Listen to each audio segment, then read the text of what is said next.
मैं जब भी उसके ख़यालों में खोसा जाता हूँ, मैं जब भी उसके ख़यालों में खोसा जाता हूँ, वो ख़ुद भी बात करे तो बुरा लगे है मुझे। दोस्तों, ये शेर मोहब्बतों में डूबा हुआ है और इसे पढ़ने की वजह यह है कि आज हम जिक्र करने जा रहे हैं देव साहब यानी देवानंद और सुरैया की मोहब्बत का। तो बोला क्या करोगे? तुम मीत मेरे, तुम प्राण मेरे। मेरे दिल से पूछे, मेरे दिल से पूछे क्या चीज है मोहब्बत। हम दूर देश में जाके एक नई पतंग मंगा के जी, एक नई पतंग मंगा के। कभी नैन से नीर उठी हो चाहे दिल में पीर, किनारे किनारे चले जाएंगे जीवन की नैया को खेते हुए। चोरी चोरी आऊं और दिल में तेरे बस जाऊं हो, और दिल में तेरे बस जाऊं। मेरे चाहने वाले हजार, मुझे तो माफ करना। और बन जाऊं चित चोर तो बोलो क्या करोगे, तो बोलो क्या करोगे।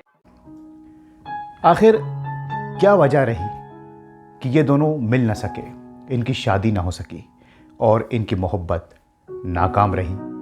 आज इस पर बात करेंगे।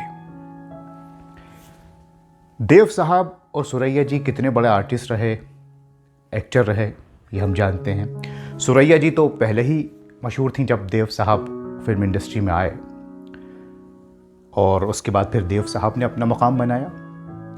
इन दोनों की मोहब्बतों का सिलसिला शुरू हुआ और तकरीबन 4-5 साल चला।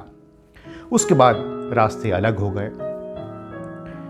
देव साहब तो फिर आगे बढ़ते चले गए और सुरैया जी ने फिर कम फिल्में करना शुरू कर दी। तकरीबन 60s में तो कम फिल्में की, शमा, रुस्तम सोहराब, उसके पहले मिर्ज़ा गालिब वगैरह फिल्में आई।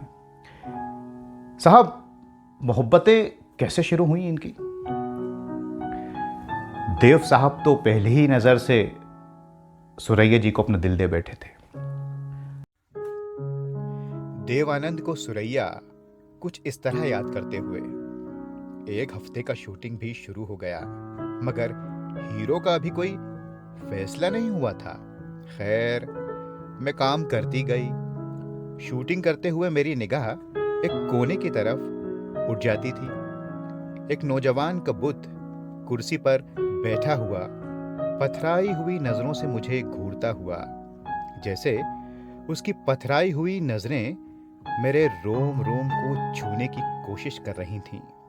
मैंने प्रोड्यूसर को बुलाया और कहा, वो ज़ाते शरीफ जो उस कोने में धरना दिए हुए बैठे हैं, उन्हें उठवा दीजिए तो मैं काम कर पाऊंगी। वो सीधे उसके पास गए और बाहर भेजने की बजाय उल्टे मेरे पास ले आए। मैं सिट पिटाई। प्रोड्यूसर साहब मुस्कुराकर फरमाने लगे, ये हैं हमारे नए हीरो देवानंद। देवानंद कहने लगे, साथ काम करने से पहले एक नए आदमी को इतनी बड़ी हीरोइन को अच्छी तरह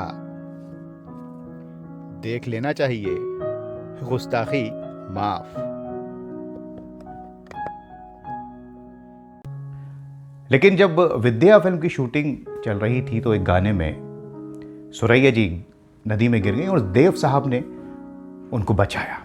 उसके बाद फिर क्या था, सुरैया का भी दिल आ गया देवानंद पर, और फिर ये सिलसिला शुरू हुआ। साथ में कई फिल्में की, नीली, शायर, जीत फिल्म करने के बावजूद दोनों को जिंदगी में, मोहब्बत में, इश्क में जीत हासिल ना हो सकी। दरअसल सुरैया जी की जो नानी थी बादशाह बेगम, वो वैसे तो देवानंद को पसंद करती थी एज अ हीरो, लेकिन जब उन्हें ये पता चला कि कहानी कुछ और है, असल ज़िंदगी में ये मोहब्बतें कर रहे हैं, खाली फिल्मों में नहीं, तो फिर वो खिलाफ हो गई और कई लोगों ने उन्हें देव साहब के खिलाफ भड़काया। कि सुरैया से शादी ना हो जाए। उनमें कई लोगों के नाम आते हैं जो नहीं चाहते थे कि शादी हो। इसमें बहुत से लोग संगीतकार नौशाद का नाम लेते हैं, एम सादिक का नाम लेते हैं, डायरेक्टर का। एम सादिक खुद सुरैया थे, शादी करना चाहते थे जबकि वो शादीशुदा थे। ऐसी भी बातें आती हैं। हालांकि सुरैया के माँ बाप जमाल साहब, उनके वालिद और उनकी माँ मुमताज़ देवानंद को पसंद करते थे और चाहते थे कि शादी हो जाए। अच्छा, उस ज़माने में ऐसा नहीं था कि दूसरे मज़हब में शादी नहीं होती थी। आप देखें सुनील दत्त और नरगिस की शादी, किशोर कुमार और मधुबाला की शादी। लेकिन सुरैया थोड़ा घबराती थी, डरती थी, वो फैसला नहीं ले पाती थी, लेकिन बेपनाह मोहब्बत करती थी देवानंद से, और देवानंद तो करते ही थे। लेकिन साहब बात आगे बढ़ती रही, सिलसिला चलता रहा। कई लोग मदद करते थे, जैसे कामिनी कौशल सुरैया के ख़त ला कर दिया करती थी देवानंद को। देव साहब के एक दोस्त थे तारा सिंह जी, उन्होंने काफ़ी मदद की इन दोनों को मिलवाने में।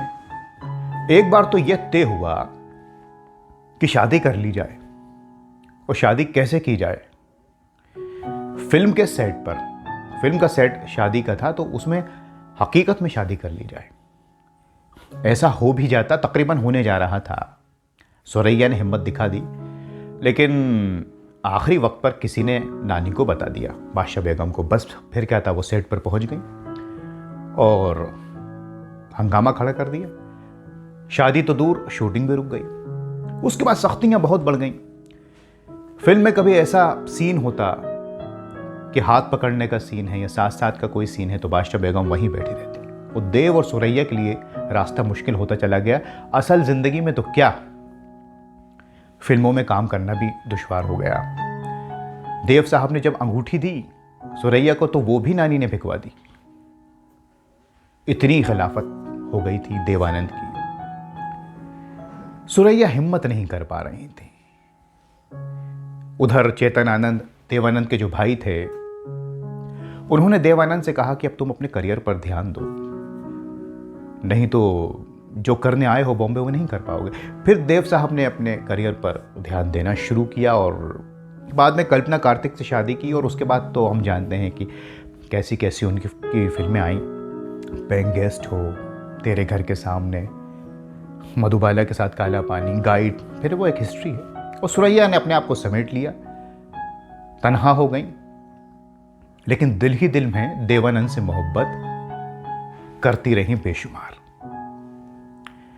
देवानंद और सुरैया की आखिरी मुलाकात, जो लोग बताते हैं कि आखिरी बार जब देव साहब जिस इमारत में सुरैया रहती थी, 6 मंजिला, वहाँ पहुँचे रात को तकरीबन 11:30 बजे अपने दोस्त की मदद से। सुरैया भी आई छत पर, पानी की टंकी के पास। वहाँ देवानंद ने सुरैया से पूछा कि क्या कुछ हो सकता है, शादी हो सकती है, कुछ रास्ता निकल सकता है। जैसा मैंने आपको बताया, सुरैया घर वालों की बहुत फिक्र करती थी, सोसाइटी समाज से डरती थी। आज का ज़माना तो नहीं था, ना वो इतनी हिम्मत वाली थी। वहीं पर इनकार हो गया और दोनों के रास्ते अलग हो गए।